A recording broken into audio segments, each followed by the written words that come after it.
الحمد لله رب العالمين والعاقبة للمتقين الصلاة والسلام على خاتم النبيين وعلى آله الطيبين وأصحابه الطاهرين أما بعد فقد قال الله تعالى في القرآن المجيد وفي الفرقان الحميد وأعوذ بالله من الشيطان الرجيم بفضل بسم الله الرحمن الرحيم إنا أنزلناه في ليلة القدر وما أدراك ما ليلة القدر ليلة القدر خير من ألف شهر قال رسول الله صلى الله عليه وسلم من قام ليلة القدر إيمانا واحتسابا غفر له ما تقدم من ذنبه.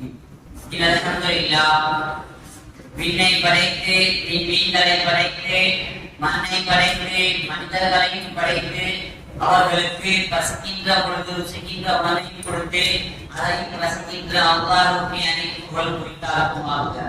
மேலும் உத்தம நபி சத்திய நபி சல்மான் போதகர் மக்கத்தில் மலர்ந்த மதினத்து ரோஜா ஆன்மீக பேரொளி எம்பெருமானார் நபிகள் நாயகம் ஸல்லல்லாஹு அலைஹி வஸல்லம் அவர்களின் மீதும் அவர்களின் அனைத்துகளை அப்படியே பின்பற்றி நடந்த உத்தம சத்திய சஹாபாக்கள் வாதிகள் தவாகாவீன்கள் நாதாக்கள் சுஹதாக்கள் அவுலியாக்கள் அக்தாபுகள் இன்னும் இந்த புனிதமான ஜும்ஆவிலே குழுமி இருக்கின்ற உங்கள் மீதும் இன்னும் வரவிருக்கின்ற நபர்கள் மீதும் என் மீதும் அல்லாஹ்வுடைய வரசால் கருணை இன்றும் என்றும் நின்றுள்ளதுமாக. அல்ஹம்துலில்லாஹ்.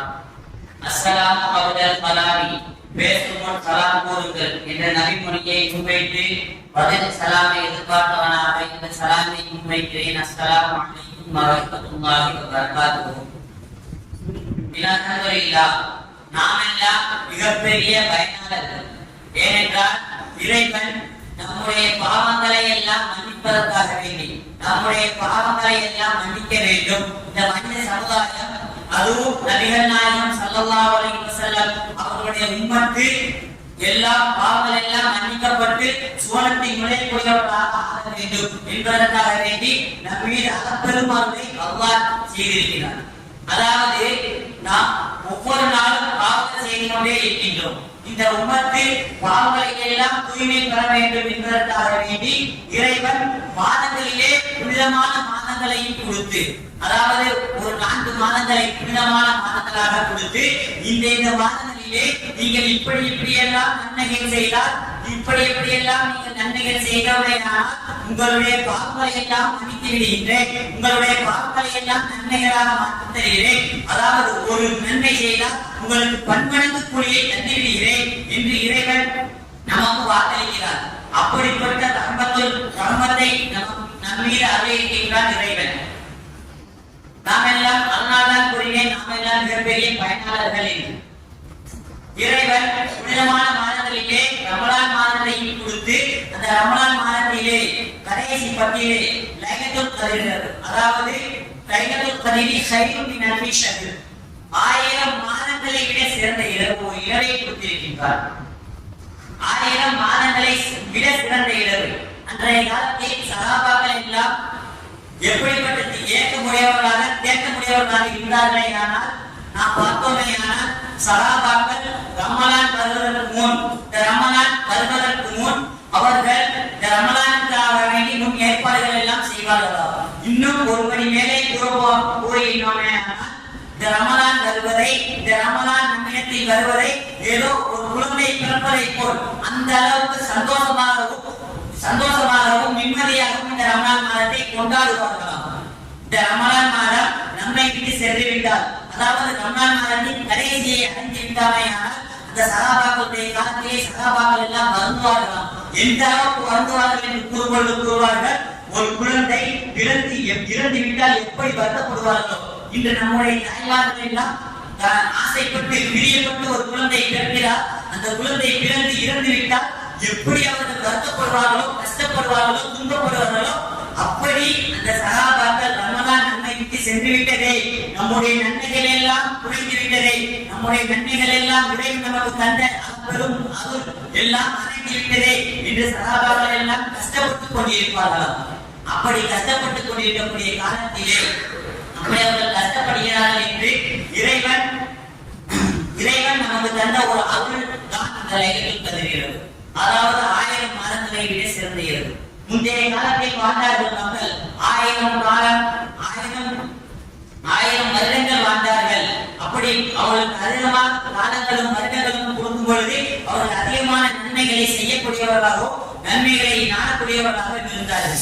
அப்படிப்பட்ட அவர்களுக்கு இடையிலே யா ரசூலல்லாஹ் 60க்கும் 70க்கும் நடுவிலே உள்ள நடுத்தர வயதிலே உள்ள நாங்கள் எப்படி நன்மைகளை செய்ய முடியும் என்று அவர்கள் நாயகத்திடம் கேட்ட பொழுதுதான் இறைவன் இந்த லைலத்துல் கத்ரை நமக்கு ஒரு அருளாக தந்திருக்கின்றார். ஒரு நாள் இருக்கிறது, இந்த 10 நாட்களிலே ஒரு நாள் இருக்கிறது.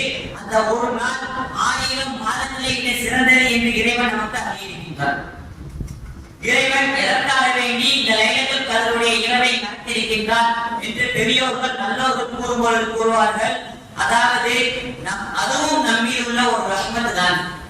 ஏன்னா பொதுவா ஒரு அமல் நம்மளை சொல்லி இறைவனால் அருளப்பட்ட ஒரு அமல்.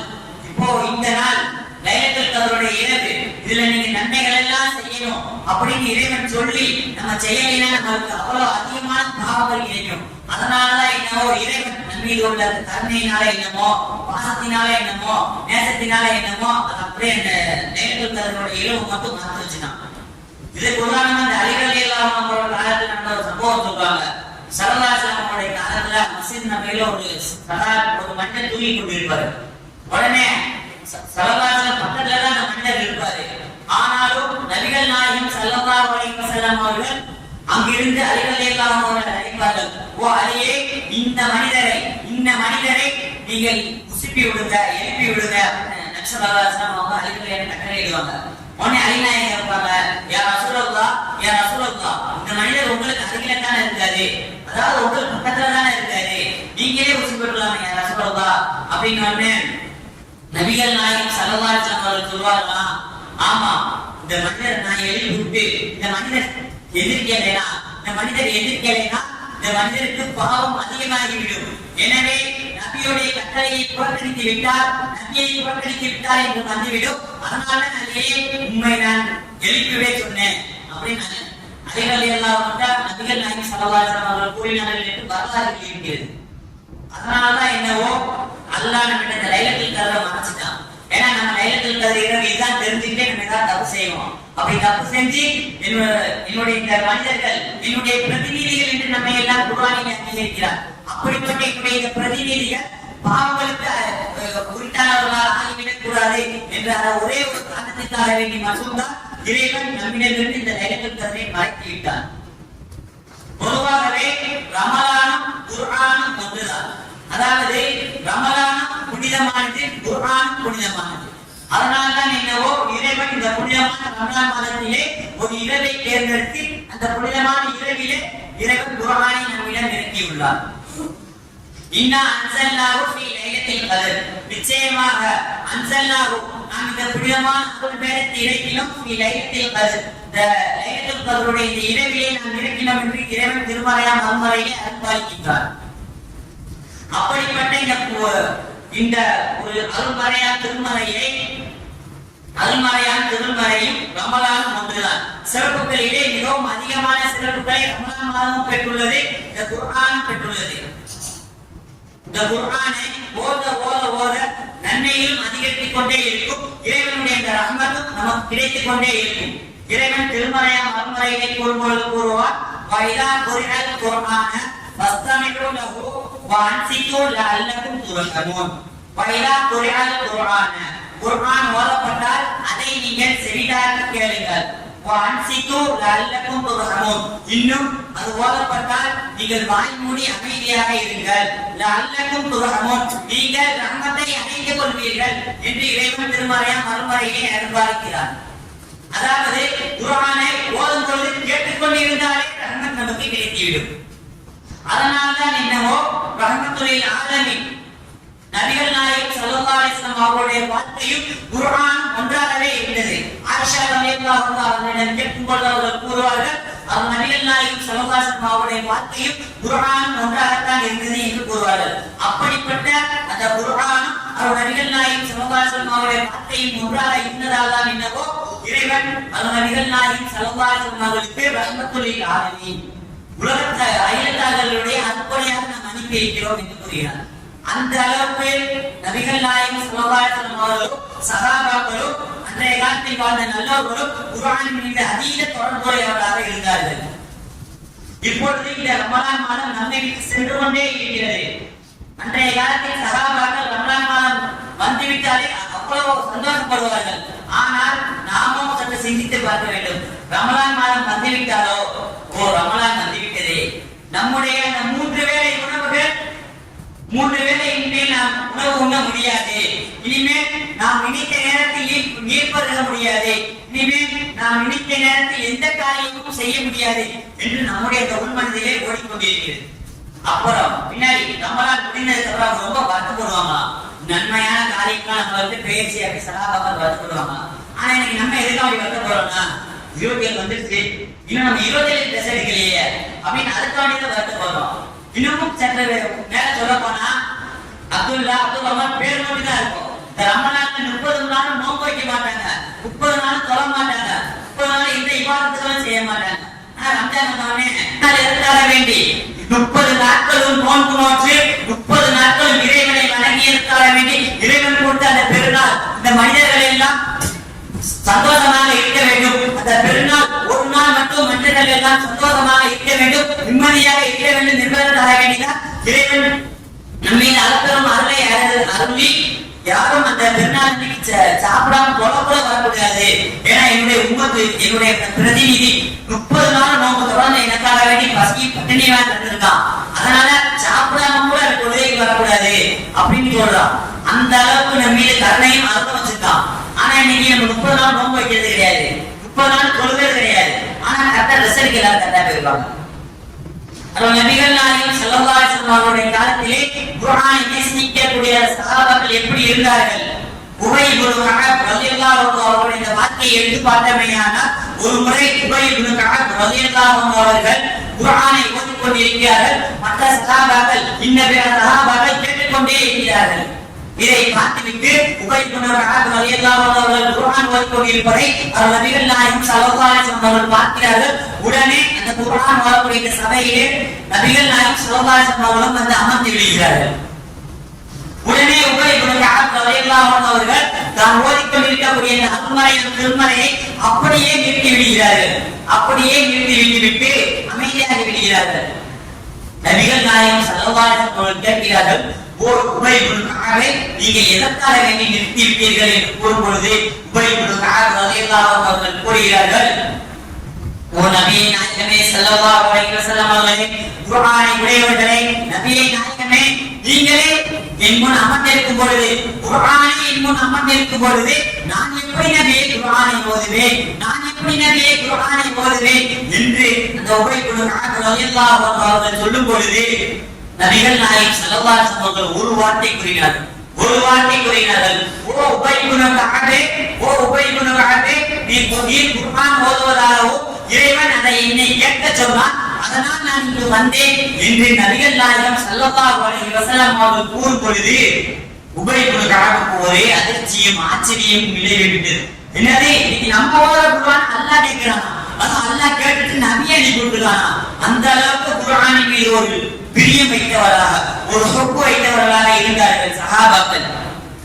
உடனே உபை இப்னு கஅப் ரலியல்லாஹு அன்ஹு அவர்கள் சொல்கிறார்கள், ஓ நபியே நாயகமே, இறைவன் என்னுடைய குர்ஆனை கேட்கிறான் என்றால், இந்த அகில உலகத்தையும் படைத்த இறைவன் என்னுடைய குர்ஆனை கேட்கிறான் என்றால் நான் ஓதிக்கொண்டே இருப்பேன் என்று உபை இப்னு கஅப் ரலியல்லாஹு அன்ஹு அவர்கள் கூறுகிறார்கள் என்று வரலாறு நமக்கு வகுத்தளிக்கிறது.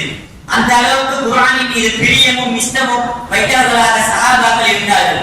இன்னும் நாம் சற்று மேலே பார்த்தோமேயானால் ஃபாத்திமா ரலியல்லாஹு அன்ஹா, அதாவது சுமண தலைவி, நபிகள் நாயகம் ஸல்லல்லாஹு அலைஹி வஸல்லம் அவர்களின் ஈரல் துண்டு என்று சிறப்பு பெயர் பெற்றவர்கள் ஃபாத்திமா ரலியல்லாஹு அன்ஹா. அப்படிப்பட்ட அந்த ஃபாத்திமா ரலியல்லாஹு அன்ஹா அவர்கள் ஒரு நாள் தொழுகிறார்கள்.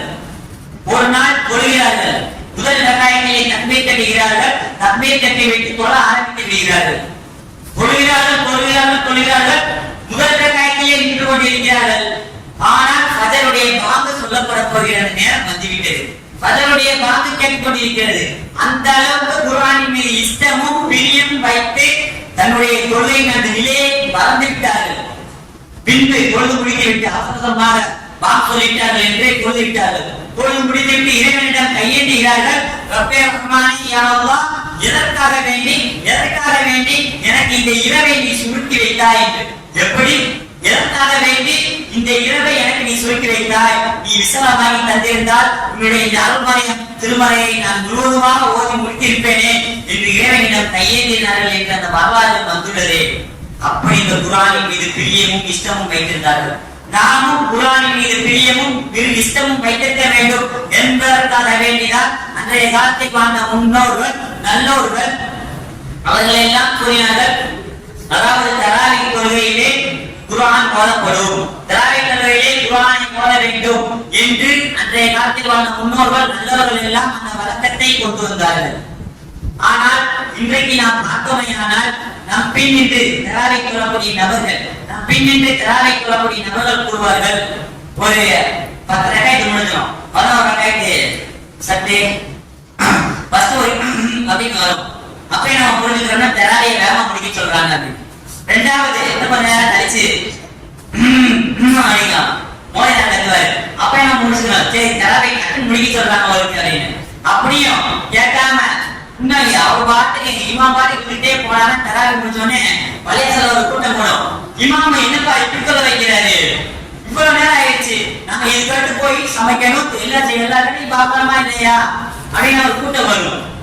ஆனா அன்றைய காலத்தில் வாழ்ந்த சஹாபாக்கள் குர்ஆனின் மீது பிரியம் வைத்தவர்களாகவும் குர்ஆனின் மீது நேசம் வைத்தவர்களாகவும் குர்ஆனின் மீது பாசம் வைத்தவர்களாகவும் இருந்தார்கள். இன்னும் சற்று மேல சொல்ல போனா அவங்களுக்கு அதீத காதலே இந்த குர்ஆனா இருந்துச்சு. அந்த அளவுக்கு குர்ஆனின் மீது காதலும் நேசமும் வைத்திருந்தார்கள். இன்னொரு ஒரு வரலாறு நம்ம பார்த்தோம்னா உபைதுல் ஹத்ரமி ரலியல்லாஹு அன்ஹு சொல்லக்கூடிய ஒரு சஹாபி, அவங்க என்ன செய்யறாங்க, தக்பீர் கட்டி தொழுதுட்டு இருக்காங்க. அவங்க குர்ஆன் ஓதிட்டாங்க, தொழுதுட்டு இருக்காங்க. அப்படி தொழுதுட்டு இருக்கும்போது குதிரை கத்துது. திரும்பி குர்ஆன் நிப்பாட்டிட்டு வந்து வெளியே பார்க்கறாங்க, குதிரை அமைதியாயிருக்கு.